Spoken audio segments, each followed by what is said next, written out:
Pemerintah pusat berkukuh tidak menerapkan karantina wilayah, tapi sejumlah daerah berinisiatif mengisolasi diri.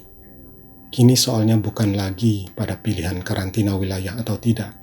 Yang dibutuhkan adalah kepemimpinan yang kuat agar Indonesia tidak dilanda krisis multidimensi.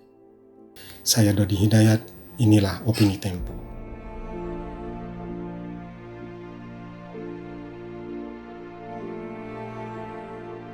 Sikap pemerintah pusat yang gamang bakal membuat Indonesia makin terpuruk.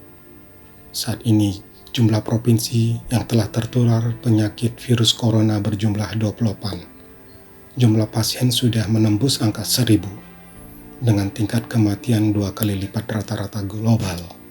Kegagapan pemerintah pusat ini membuat pemerintah daerah ketakutan, sehingga bertindak tanpa panduan untuk mencari selamat. Setidaknya ada 5 kepala daerah mengambil langkah tegas. Wali Kota Surakarta sejak pertengahan Maret meliburkan sekolah, meniadakan kegiatan seni dan olahraga, serta menutup tempat wisata. Gubernur Bali mengimbau masyarakatnya masuk ke rumah setelah Hari Raya Nyepi. Gubernur Maluku dan juga Papua memerintahkan penutupan jalur transportasi laut dan udara selama 14 hari. Dan yang paling baru, Wali Kota Tegal yang memerintahkan penutupan jalan-jalan di kota itu mulai 30 Maret ini hingga 30 Juni nanti.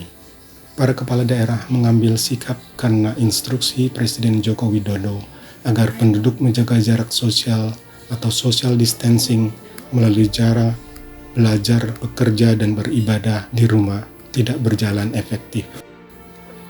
Banyak bisnis yang tidak menerapkan bekerja dari rumah.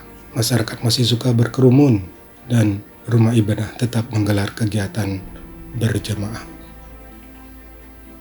Di sisi lain, penghentian aktivitas sekolah dan perkantoran itu dianggap kesempatan untuk liburan atau mudik. Ada pula yang memakai momen itu untuk sengaja menghindar dari epicentrum wabah, sehingga terjadi perpindahan orang antar wilayah yang sangat tinggi. Walhasil, laju penularan virus melonjak menjadi 3 digit per hari. Sebetulnya, politik soal apakah karantina wilayah atau tidak kini sudah tidak relevan. Presiden Jokowi harus menunjukkan kepemimpinan yang kuat, yakni pemimpin yang asertif yang dapat menggelorakan solidaritas sosial yang dipercaya oleh publik. Kepercayaan publik hanya bisa dicapai bila pemerintah bersikap terbuka, transparan, termasuk mengenai kondisi masyarakat yang terpapar dan jumlah korban yang sebenarnya. Selain itu, pemerintah harus cepat mengambil keputusan. Jangan sampai terulang lagi keterlambatan Presiden dalam memutuskan penggunaan tes cepat massal atau mass rapid test. Presiden juga harus merombak anggaran belanja supaya lebih banyak dana dialokasikan untuk memerangi COVID-19 ini.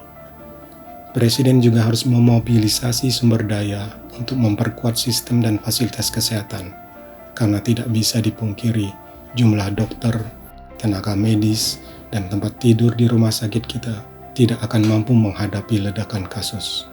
Oleh karena itu, menginisiasi solidaritas dan gotong royong publik mesti dilakukan. Tidak asal cepat, Presiden juga harus memikirkan masak-masak setiap kebijakan yang akan diambil. Sekedar contoh, pernyataannya tentang para pengojek online yang boleh tidak membayar cicilan kendaraan bermotor mungkin terdengar populis. Tapi bila itu diterapkan akan memukul perusahaan keuangan penyedia kredit yang pada akhirnya akan mengganggu kinerja perbankan.